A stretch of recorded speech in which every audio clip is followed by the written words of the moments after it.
Hello दोस्तों, आप सभी का स्वागत है मेरे चैनल AR एनिमे वर्ल्ड पर। आई होप आप सभी लोग बहुत ज़्यादा अच्छे होंगे। और आज मैं एक्सप्लेन करने जा रहा हूँ आई एम हेवनली डीमन के एपिसोड 36 को। और अभी तक जिन लोगों ने पिछला एपिसोड नहीं देखा है तो वो चैनल पे जाके देख सकते हैं। और आगे भी ऐसी वीडियोस को देखने के लिए चैनल को सब्सक्राइब कर लो और लाइक शेयर कमेंट्स भी कर डालना। तो अब बिना किसी देरी के इस वीडियो को स्टार्ट करते हैं। तो द हेवनली डीमन के इस एपिसोड की स्टार्टिंग में हमें शाम के टाइम का सीन दिखाया जाता है और अभी भी उसी झरने के पास हमें अपने जियोक और जियोक के फादर को दिखाया जाता है। वो दोनों लोग ही इस समय एक दूसरे को बस ध्यान से देखे जा रहे थे और वहाँ पर इस समय बहुत जोरों की हवा चलने लगी थी। देन जियोक का फादर जियोक को देखते हुए अपने मन में कहता है, क्या मैं पहले कभी इतना गुस्सा हुआ हूँ? और आखिरकार ये लड़का कह क्या रहा है? डोमिनेटिंग द वर्ल्ड को डोमिनेट करना चाहता है। और क्या ये लड़का जानता है कि ये सपना कितना ज्यादा होपलेस और डिफिकल्ट है? नहीं, बात सिर्फ इतनी नहीं है कि ये सिर्फ कठिन है। क्या मेरा बेटा सचमुच अनगिनत बातें समझता है? जो ये सपना देख रहा है उसका बलिदान तो देना ही होगा और कितना खून बहाना होगा। भले ही ये अपने दोस्तों को खो दे, अपने परिवार को खो दे, अपने साथियों को खो दे, और ये एक ऐसी चीज है जिसे ये कभी हासिल नहीं कर सकता। क्या सचमुच इस इमेच्योर बच्चे को ये रियलाइज है? और चलो ये ऐसा कर भी लेता है। देन ये सब कुछ सोचने के बाद जो जियोक का फादर होता है वो जियोक से कहता है, चलो बहुत बढ़िया। तो फिर जियांग्यू को इस तरह से एकजुट करने के बाद, इस तरह से यूनाइट करने के बाद तुम क्या करने का प्लान बना रहे हो? और जब जियोक अपने फादर की बात सुनता है तो वैसे ही अपने फादर से कहता है, मैं जियांग्यू को आज से भी बेहतर बनाना चाहता हूँ। और जब जियोक का फादर ये सुनता है तो वैसे ही जियोक के ऊपर चिल्लाते हुए कहता है, एक बेहतर जियांग्यू को इस तरह से नहीं बनाया जाता।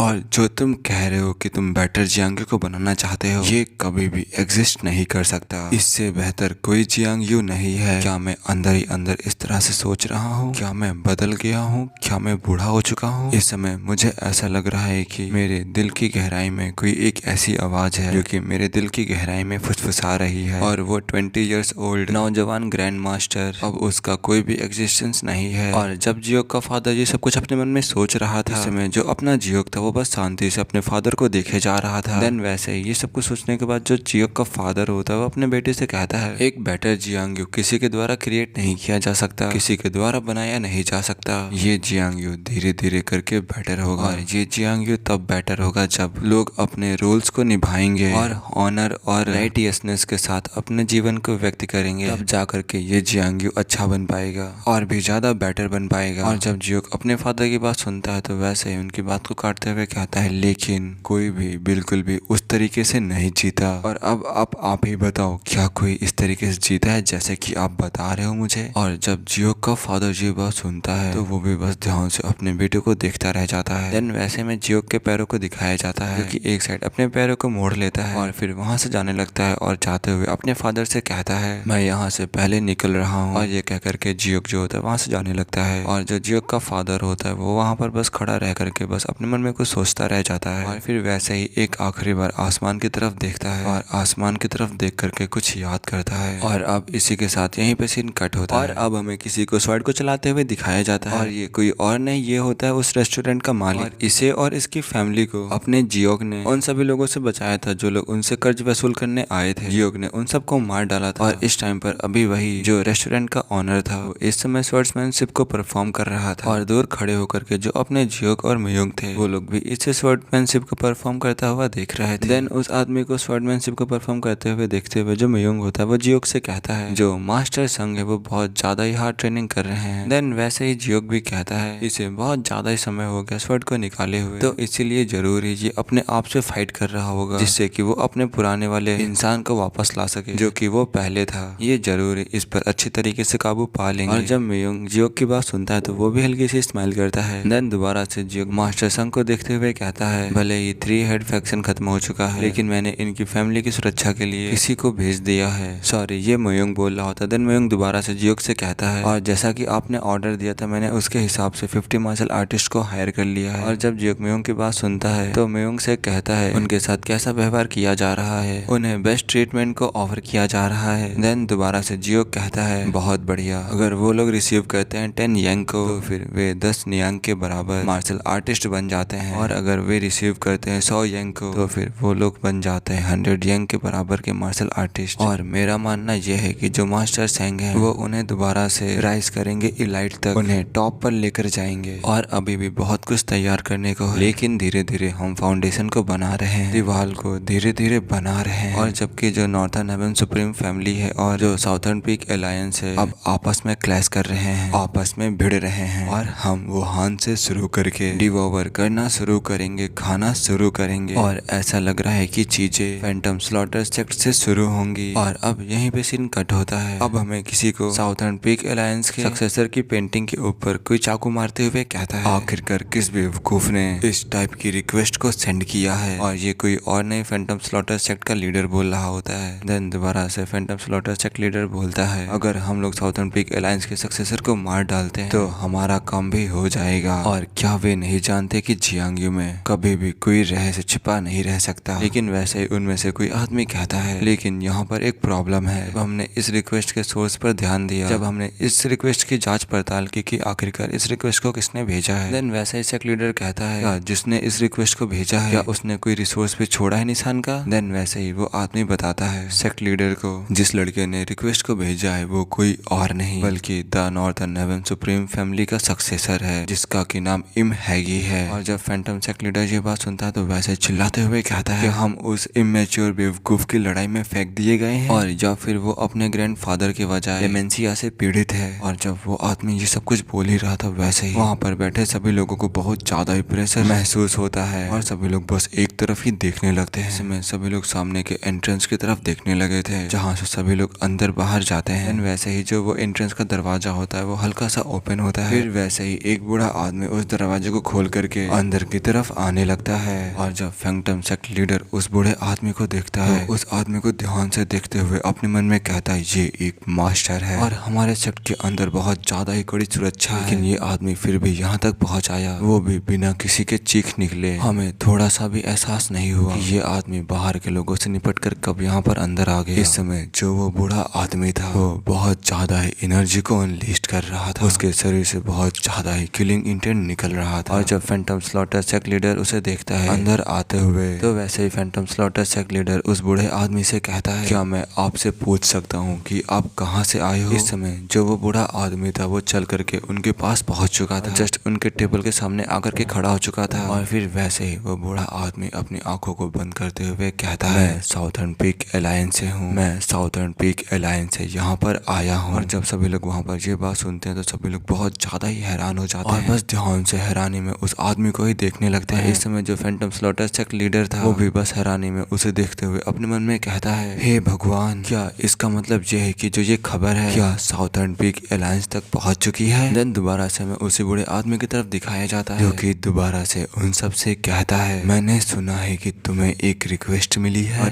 और जब सेक्ट लीडर ये बात सुनता है तो उस बूढ़े आदमी से कहता है, इन पिछले दिनों बहुत सारी रिक्वेस्ट यहाँ पर आई हैं, और क्या इस वर्ल्ड में ऐसे लोग नहीं है जो चाहते हैं दूसरे लोग मारे जाएं। जो ये वर्ल्ड है ये भरा हुआ है बहुत सारे ओवरवेलमिंग सेमलेस लोगों से, और ज्यादातर लोग तो सिर्फ मारना चाहते हैं। और वैसे भी शुक्र है कि हम लोग इतने भूखे नहीं हैं। जब वो बूढ़ा आदमी सेक्ट लीडर की बात सुनता है तो दोबारा से कहता है, तुम्हें भी पता है मैं किसके बारे में बात कर रहा हूँ, मुझे बस इतना बताओ कि क्लाइंट कौन था, किसने उस रिक्वेस्ट को भेजा था, मुझे बस उस क्लाइंट का नाम बताओ। देन उनमें से कोई एक आदमी कहता है, हम लोग बिल्कुल भी क्लाइंट का नेम रिवील नहीं कर सकते, और क्या तुम्हें इसके बारे में नहीं। इतना कहते ही जो उसका सर होता है वो उसके शरीर से गायब हो जाता है और बस चारों तरफ उसके खून की छींटियां उड़ने लगती है। इस समय उस बूढ़े आदमी ने अपने स्वॉर्ड से उसी आदमी का सर उड़ा दिया था और उस आदमी का सर कट करके उस मेज पर आकर के गिर चुका होता है। इस समय सभी लोग बहुत ज्यादा ही हैरान हो चुके थे, सबके ऊपर खून की बौछार पड़ती जा रही थी। इस समय उस आदमी की जो खोपड़ी थी वो एकदम सेक्ट लीडर के सामने पड़ी हुई थी, और जो सेक्ट लीडर था वो बस उसे ही ध्यान से देखता जा रहा था, उस आदमी के सर को। देन दोबारा से हमें उसी बूढ़े आदमी के स्वॉर्ड को दिखाया जाता है, जिसकी स्वॉर्ड से अभी भी खून टपक रहा होता है। दोबारा से बूढ़ा आदमी उन सब से कहता है, मैं यहाँ तुम सब में से 5 लोगों को मारने के बाद फिर से पूछूंगा। और जब सेक्ट लीडर ये बात सुनता है तो वैसे ही बूढ़े आदमी से कहता है, सर क्या असैसिन्स अपने क्लाइंट को रिवील करते हैं। हमें और 2 लोगों के सर को कटते हुए दिखाया जाता है। इस समय उनके भी सर अलग हो चुके थे और उनकी भी गर्दन से बहुत ज्यादा तेजी से खून निकलने लगा था, और जो दूसरी साइड भी 3 लोग बैठे थे उनके भी सर कट चुके थे और उनके भी सर से बहुत बहुत ज्यादा तेजी से खून निकलने लगा था, बस चारों तरफ फैलने लगा था। और इस समय जो वो बूढ़ा आदमी था उसने अपनी तलवार को अंदर रख लिया था और बस दोबारा से अब शांति से खड़ा हो चुका था और अब बस सेक्ट लीडर की तरफ ही देखने लगा था। देन दोबारा से अपने किलिंग इंटेंट और ऑरा को अनलिस्ट करते हुए बूढ़ा आदमी दोबारा से कहता है, बताओ किसने रिक्वेस्ट को भेजा था। और जब सेक्ट लीडर ये बात सुनता है तो वैसे ही वो टेबल के ऊपर हाथ पटकता है, फिर अपने दोनों हाथों को पटकने के बाद अपने सर को नीचे करते हुए, अगर ऐसे ही चलता रहा तो जो हमारा सेक्ट होगा वो जियांग यू से गायब हो जाएगा। देन ये कहने के बाद बूढ़े आदमी की तरफ सामने देखने लगता है, बूढ़े आदमी की आंखों में देखते हुए कहता है, ठीक है मैं तुम्हें बताता हूँ कि आखिरकार वो कौन है।